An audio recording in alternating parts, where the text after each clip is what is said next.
À travers l'histoire, le mot peste a été utilisé de manière invariable pour décrire toute maladie infectieuse. Mais aujourd'hui, il se réfère spécifiquement à l'infection bactérienne de la souche Yersinia pestis, communément connue sous le nom de peste bubonique. À mesure que les populations humaines au Moyen-Âge s'étaient agrandues, les connaissances médicales n'avaient pas progressé depuis l'époque des anciens Grecs, permettant ainsi à de grandes épidémies de maladies infectieuses de se développer sans contrôle. Il y a eu 3 grandes pandémies de peste dans l'histoire humaine, et avec des vaccins et des mesures préventives efficaces encore des siècles plus tard, les régions aux prises avec l'épidémie de peste n'avaient guère d'autre option que d'attendre et de réparer les dégâts par la suite. Jusqu'à l'avènement de la théorie des germes au XIXe siècle, le seul espoir pour les communautés ravagées était un médecin de la peste, un expert amené pour contrôler le nombre de morts croissant du mieux qu'il pouvait, même si leur efficacité était souvent remise en question. Affectant de petits animaux comme les rats et les souris, la peste bubonique était transmise aux humains par des puces qui sautaient d'un autre à un autre lorsque le rat ou la souris mourait. Chez les humains, des symptômes semblables à ceux de la grippe se développaient, tels que fièvre et maux de tête, accompagnés de bubons enflés qui étaient douloureux et parfois éclatés. La peste bubonique agissait rapidement et ceux qui contractaient la maladie pouvaient mourir en aussi peu qu'1 à 7 jours. La première grande épidémie est apparue dans l'Empire byzantin vers 541 après Jésus-Christ, aujourd'hui connue sous le nom de peste de Justinien, nommée d'après l'empereur de l'époque.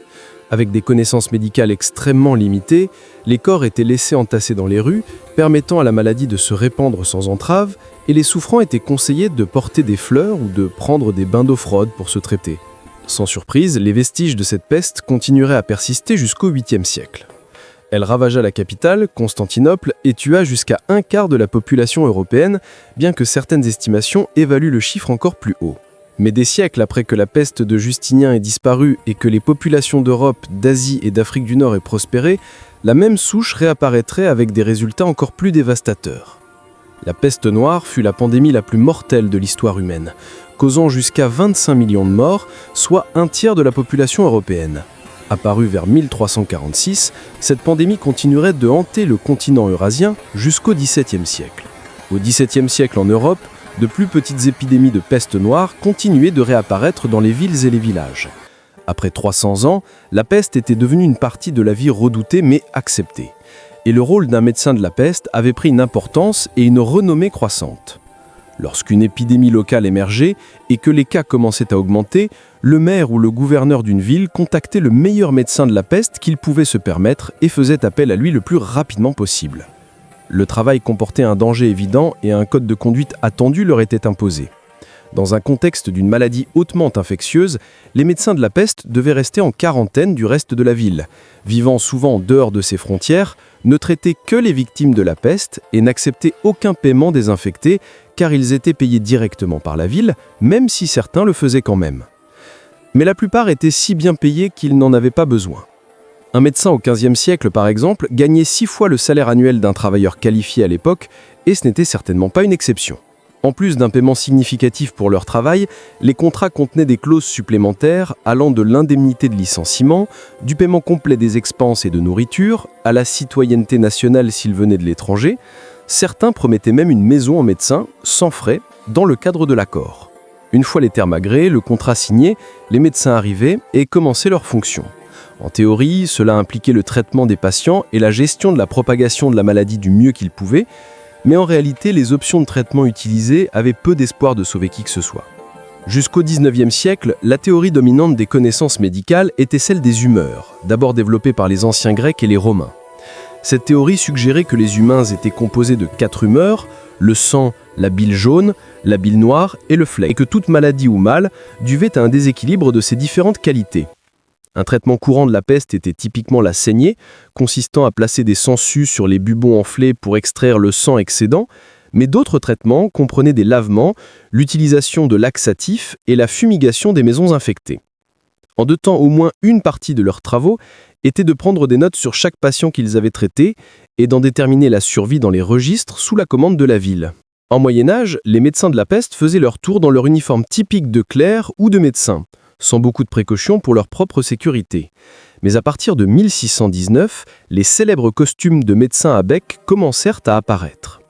Ils s'habillaient de longs manteaux en cuir ou en tissu our, s'étendant du cou jusqu'aux chevilles, accompagnés de gants, de bottes et d'un chapeau à bord large.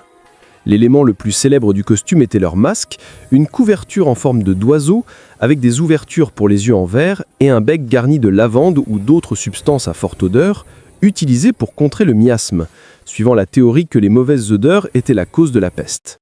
Comme précaution supplémentaire, les médecins de la peste portaient un long bâton en bois qu'ils utilisaient pour pointer des zones problématiques, éloigner les personnes affectées et éviter de toucher directement les infectés.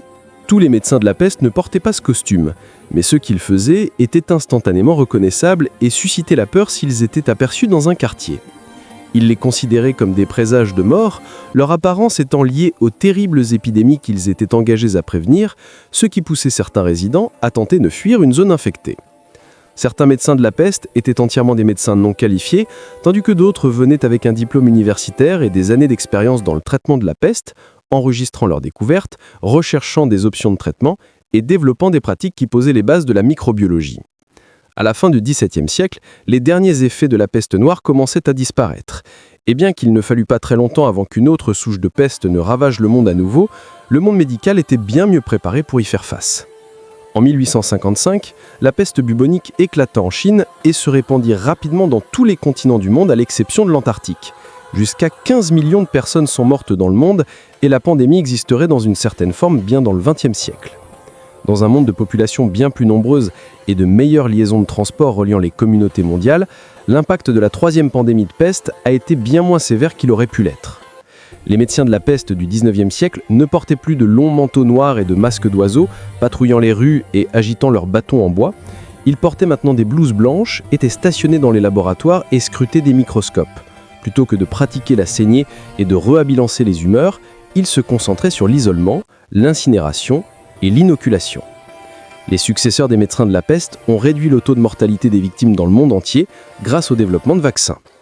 Et bien que la peste bubonique se manifeste encore dans certaines parties du monde aujourd'hui, elle est contrôlée et gérée de manière beaucoup plus efficace, alors que la science moderne s'efforce d'empêcher l'émergence d'une nouvelle pandémie de peste. Aussi dévastatrices que sont les épidémies de peste dans l'histoire humaine, leur apparition et leur gravité ont déclenché l'adoption de mesures préventives, telles que de meilleure hygiène et des conditions de vie plus saines, ainsi qu'un traitement plus efficace des maladies et une meilleure compréhension du corps humain. Bien que largement inefficaces pour traiter les patients à leur époque, certaines de ces pratiques modernes ont été développées pour la première fois par les médecins de la peste les plus responsables et talentueux qui se mettaient en danger de jour en jour. N'oubliez pas de liker et de vous abonner à la chaîne pour plus de contenu. Si vous avez aimé cette vidéo, partagez-la avec votre famille et vos amis et aidez-la à se répandre dans le monde entier, comme une épidémie de peste, même si celle-ci est beaucoup moins fatale.